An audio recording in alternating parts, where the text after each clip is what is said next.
இயேசு கிறிஸ்துவினுடைய சத்தியத்தை வார்த்தையை சொல்லி உங்களுக்காக பிரார்த்தனை செய்ய நாங்கள் ஆசைப்படுகிறோம். நோயாளிகள் பிணியாளிகளை தொட்டு சுகமாக்கின இயேசு இந்த கிராமத்தில் இருக்கிற உங்களையும் தொட்டு சுகமாக்க ஆவலாய் காத்திருக்கிறார். இயேசு சொல்லுகிறார், வருத்தப்பட்டு பாரம் சுமக்கிறவர்களே, நீங்கள் எல்லாரும் என்னிடத்தில் வாருங்கள், நான் உங்களுக்கு இளைப்பாறுதலை தருவேன் என்று ஆண்டவராகி இயேசு கிறிஸ்து உங்களை அன்போடு அழைக்கிறார். என்னிடத்தில் வருகிறவனை நான் ஒருபோதும் புறம்பே தள்ளுவதில்லை என்று இயேசு உங்களை அன்போடு அழைக்கிறார்.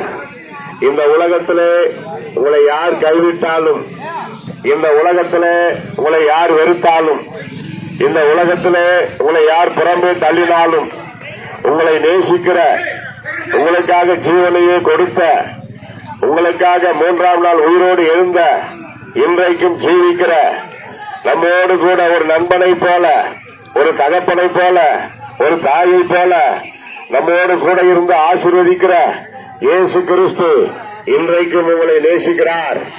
இது கட்டாய மதமாற்றம் அல்ல, கிறிஸ்துவ மதத்தில் சேர்க்கிற பிரசங்கம் பிரச்சாரம் அல்ல. நான் கண்டதை, நாங்கள் அனுபவித்ததை உங்களுக்கு அறிவிக்கிறோம்.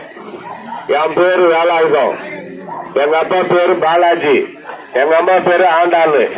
ஆனா நாங்க இயேசுவை துதிக்கிறோம். இது மதமாற்றமா? கிடையாது. இயேசு என்ற உலக ரட்சகர் நம்மை நேசிக்கிறார். அவர் நமக்காக இந்த பூமிக்கு வந்தார். சிலுவையிலே தன்னுடைய பரிசுத்தமான ரத்தத்தை தியாக பலியாக கொடுத்தார், மரித்தார். நமக்காக அவர் மரித்தார். யோசித்து பாருங்க, நமக்காக யாராவது மரிப்பார்களா? ஆனால் இயேசு நமக்காக மரித்தார். 3ஆம் நாள் அவர் உயிரோடு எழுந்தார். இன்றைக்கும் எருசலேமுக்கு நீங்க போனீங்கன்னா, இஸ்ரேல் நாட்டுக்கு, அங்க இயேசு கிறிஸ்து உயிர்த்தெழுந்த காலியான கல்லறைய பார்க்கலாம். கதை அல்ல, கற்பனை அல்ல, கட்டுக்கதையும் அல்ல, சரித்திரம். சரித்திரம், உண்மை நிகழ்ச்சி நாங்கள் சொல்லுகிறோம். ஆகையால் அருமையான இந்த வார்த்தை கேட்கிற அன்பு சகோதரா சகோதரி, தாய்மார்களே, தகப்பன்மார்களே, வாலிப பிள்ளைகளே, சின்னம் சிறுசுகளே, இயேசு உங்களை நேசிக்கிறார். இயேசு உங்களை ஒருபோதும் மறக்கவே மாட்டார். உங்களுக்கு சமாதானமும் சௌக்கியமும் சந்தோஷமும் கொடுக்கவே இயேசு இந்த கிராமத்தை தேடி இந்த வார்த்தையை உங்களுக்கு அறிவிக்கும்படி எங்களை அனுப்பியிருக்கிறார். இப்போ யாருக்காவது பிரச்சனை, பலவீனம், வியாதி, பிசாசு பிடி, இப்படியெல்லாம் கெட்ட கனவு அப்படியெல்லாம் இருக்குதுன்னா வாங்க, இயேசு கிறிஸ்து உங்களை விடுதலையாக்குவார்.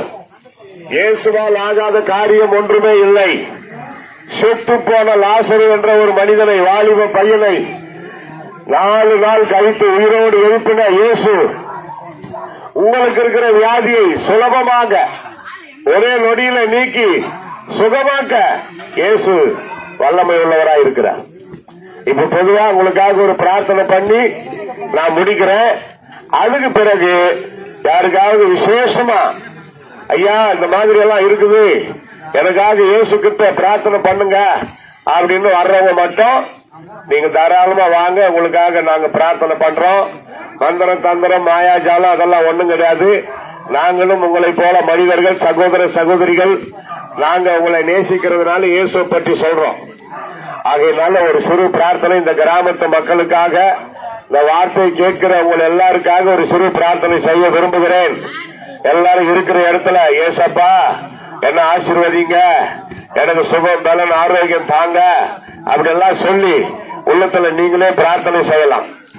நன்றி இயேசுவே.